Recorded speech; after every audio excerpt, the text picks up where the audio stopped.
Assalamualaikum warahmatullahi wabarakatuh.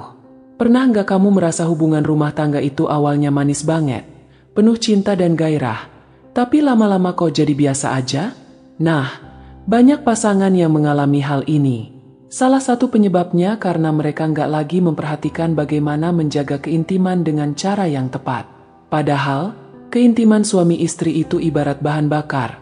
Kalau habis ya rumah tangga bisa jadi hambar. Hari ini kita bakal bahas dengan santai tapi mendalam tentang bagaimana intim yang tepat bisa bikin cinta suami istri awet selamanya. Kalau ngomongin intim, banyak orang langsung mikirnya hanya soal hubungan di ranjang. Padahal nggak sesempit itu. Intim itu luas banget. Mulai dari sentuhan kecil, perhatian sederhana, sampai komunikasi hati ke hati yang bikin pasangan merasa dihargai. Jadi, jangan buru-buru mikir ke hal yang dalam aja. Karena yang kecil-kecil juga punya peran besar untuk bikin rumah tangga tetap hangat. Pertama, intim yang tepat itu harus berlandaskan kerelaan. Jangan pernah ada unsur paksaan. Kalau suami atau istri merasa dipaksa, yang ada malah jadi sakit hati, bukan bahagia. Nah, justru yang bikin cinta itu awet adalah ketika keduanya sama-sama saling menginginkan, saling memahami kondisi, dan tahu kapan waktunya pas. Jadi bukan sekedar memenuhi kebutuhan, tapi benar-benar jadi bentuk kasih sayang. Kedua, jangan lupa kalau intim itu bukan soal fisik semata, tapi juga soal perasaan. Misalnya, pelukan sebelum tidur, genggaman tangan saat berjalan, atau bahkan sekedar bisikan manis di telinga pasangan. Hal-hal kecil seperti itu bisa jadi penguat ikatan emosional. Banyak rumah tangga yang goyah bukan karena kurang nafkah, tapi karena kurang rasa dihargai dan kurang perhatian. Jadi, intim yang tepat harus menyentuh hati, bukan cuma tubuh. Ketiga, jangan pernah meremehkan komunikasi.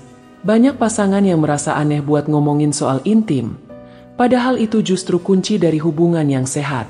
Suami harus bisa jujur bilang apa yang dia suka, dan istri juga harus berani ngomong apa yang bikin dia nyaman. Kalau semuanya dipendam, akhirnya bisa muncul rasa bosan atau malah salah paham. Dengan komunikasi, pasangan bisa lebih mudah memahami satu sama lain, dan hubungan pun jadi lebih harmonis. Keempat, variasi itu penting. Kalau setiap kali intim hanya dengan cara yang sama, di tempat yang sama, dan tanpa ada keistimewaan, lama-lama pasti bosan. Sama aja kayak makan, kalau tiap hari lauknya itu-itu aja, pasti nggak enak. Nah, variasi ini nggak harus yang aneh-aneh, cukup dengan sedikit perubahan suasana, seperti mengganti tempat, menambahkan sentuhan romantis, atau memberi kejutan kecil.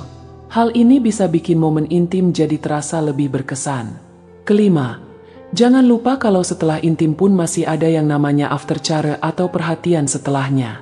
Banyak pasangan yang selesai ya sudah tidur, padahal setelah itu justru saat yang paling hangat untuk saling peluk, ngobrol ringan, atau sekedar usap rambut pasangan. Sentuhan setelah itu bikin pasangan merasa lebih dihargai, lebih dicintai, dan lebih dekat secara emosional. Jadi, jangan buru-buru tidur ya. Kasih ruang buat kehangatan setelahnya. Keenam, jaga kesehatan tubuh dan pikiran. Intim yang tepat hanya bisa tercapai kalau tubuh sehat dan pikiran juga tenang. Kalau badan capek atau stres, otomatis gairah akan menurun. Maka penting banget buat saling mengerti kondisi pasangan. Kalau lagi lelah, mungkin bisa ditunda. Atau kalau lagi banyak pikiran, bisa saling menenangkan dulu. Dengan begitu, momen intim akan terasa lebih tulus dan menyenangkan. Ketujuh, jangan lupa bumbu terpenting, yaitu rasa syukur. Kadang kita terlalu sibuk melihat kekurangan pasangan sampai lupa menghargai kelebihannya. Padahal rasa syukur itu yang bikin hubungan lebih kuat. Kalau setiap kali bersama selalu disertai rasa syukur, maka keintiman akan terasa lebih indah, lebih bermakna, dan pastinya lebih awet. Terakhir, niatkan setiap momen intim sebagai bentuk ibadah dan penyambung cinta, bukan sekedar memenuhi kebutuhan biologis. Kalau suami istri bisa melihat intim sebagai ibadah, maka setiap pelukan, setiap sentuhan, dan setiap kebersamaan jadi bernilai kebaikan. Bukan hanya bikin hubungan suami istri langgeng, tapi juga jadi ladang pahala. Jadi, Kalau kamu mau cinta suami istri awet selamanya, perhatikanlah intim yang tepat. Ingat, bukan sekedar fisik, tapi juga hati, perasaan, perhatian, dan komunikasi. Jangan lupa kasih variasi, perhatian setelahnya, serta selalu sertakan rasa syukur. Dengan begitu, rumah tangga nggak cuma awet, tapi juga selalu hangat, penuh cinta, dan penuh keberkahan. Wassalamualaikum warahmatullahi wabarakatuh.